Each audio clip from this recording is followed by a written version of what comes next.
நேற்று ஒரு 10 மணிக்கு ஒரு வீடியோ பார்த்தேன். தாங்க முடியாம என்ன அறியாம உடைஞ்சு அழுதுட்டேன். என்னடான்னு பார்த்தா கேரளாவில் இந்த மணப்புறம் பகுதியில் ஒரு 1.5 வயசு மதிப்புள்ள ஒரு குழந்தை இருக்கும். அந்த குழந்தைய 51 இடத்துல காயங்களோட அடிச்சு சித்திரவதை பண்ணு ஒரு சைக்கோ. இந்த 2 பேரும் புருஷனும் பொண்டாட்டியும் சித்திரவதை பொம்மைய மாதிரி அந்த கொடுமைப்படுத்தி கொண்டிருக்காங்க. இதை பார்க்கும் போது இந்த மானுட புறவில இப்படி ஒரு சந்தா 5 இருக்கு 6 இருக்கு ஒரு குரங்கு ஒரு குட்டியை கீழே விட்டா கூட அது எப்படி அணைச்சிட்டு ஓடுது.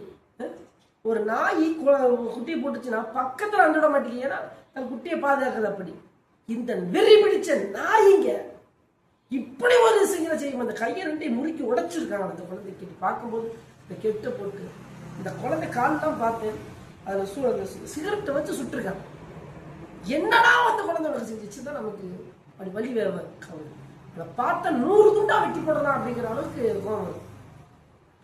இந்த போல இது என்ன நடந்திருக்குன்னா, இவங்களோட ஏற்கனவே கணவர் இறந்து போயிட்டாரு. அந்த கணவருக்கு ஒரு 1.5 வயசுல குழந்தை. இவர் 2ஆம் தரமா அந்த பொண்ணை ஒரு ஆள் சேர்த்து வச்சுக்கிட்டு எடுத்த உடனே இந்த புள்ளைய அடிக்க சித்திரமாக பண்ண கொல்ல ஒரே இது பண்ணி சித்திரமாக. அப்பவே அவங்க அந்த முதல் கணவருடைய தாயார் கேட்டுட்டு அந்த குழந்தைய கூட நான் வளர்த்துக்கிறேன் கொடுத்துட்டு போயிருக்கலாமே. அந்த குழந்தை என்ன அப்படி சித்திரவதை செஞ்சிச்சு? என்ன செஞ்சிருச்சு? இந்த பூமியில பிறந்ததுன்னு ஒரு தப்பா? அந்த குழந்தைய பார்க்கும்போது நம்ம வீட்டுல குழந்தைகளை வளர்றது பார்க்கும்போது அந்த குழந்தை முகத்துல அவ்வளவு வலி, அவ்வளவு வேதனை, வாய் பேச முடியாத ஒரு காரணத்தால தவிச்சு நிக்குது. அப்படியே இப்படியும் கேரளாவில் இருக்காங்களா அப்படின்னு, தெய்வத்தின் நாடு அப்படின்னு சொல்லிட்டு நம்ம கேரளாவில் நினைக்கிறோம். ஆனா இப்படி ஒரு சந்து இருக்காங்களே அப்படின்னு நினைக்கும் போது தாங்க முடியாத வழி வருது. விபச்சாரம் செய்யறவங்களை கூட தன் உடம்பை வித்து கூட அந்த தொழில் பண்றவங்க அப்படியே அந்த குடும்பத்தை காப்பாற்றணும்னு நினைச்சுதான் அந்த வேலை செய்யறாங்க. அவங்கள விட இப்படி ஒரு சந்துகள் அந்த உலகத்துல இருக்காங்க நினைக்கும் போது நம்மெல்லாம் பார்த்துக்கிட்டு எப்படி கொண்டு போய் அரசாங்கம் கொண்டு போய் அப்படியே கொண்டு ஜெயிலில் வச்சு 3 நேரம் நல்ல சாப்பாடை கொடுத்து நம்ம வரி பணத்துல நல்லா பார்த்துக்கிறதுக்கு தான் இதா. ஏற்கனவே தமிழ்நாட்டில் இதே தான். பிரியாணிக்காரன் ஒரு பிரியாணிக்காண்டி ஆசைப்பட்டு ஒருத்தர் தொடர்பு வச்சுக்கிட்டு 2 குழந்தைக்கு மருந்து போட்டு மயக்க மருந்தை போட்டு செத்து போச்சுன்னு சொல்லிட்டு போனா. ஒரு பச்சை தேவையா அப்படிதான் சொல்ல முடியும். கொண்டு விட்டு போயிட்டா. என்ன இது வரைக்கும் என்ன அவங்க மேல நடவடிக்கை? கோர்ட்ல இருக்காங்க, சாப்பிட்றாங்க, அவங்க காலப்போக்கில் மறந்து போச்சு. கடுமையான தண்டனை, கடுமையான சட்டம் இருக்கும். என்ன ஒரு சட்டம்? இதனால விடத்தானே தொடர்ந்து இந்த மாதிரி ஆகிட்டு இருக்கு.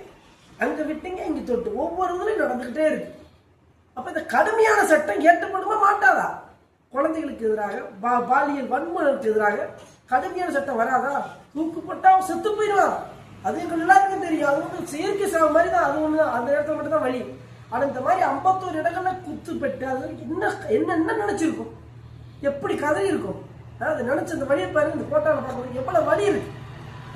இதுக்கெல்லாம் என்ன தண்டனை கொடுக்க போகுது இந்த அரசாங்கம்? இந்த நீதிமன்றம் என்னத்தை சொல்ல போகுது? வழக்கம் போல ஒரு தீர்ப்பு, அதுக்கு ஒரு போலீஸ், அதுக்கு ஒரு காக்கடை, அதுக்கு சாப்பாடு, அதுக்கு ஒரு சம்பளம்.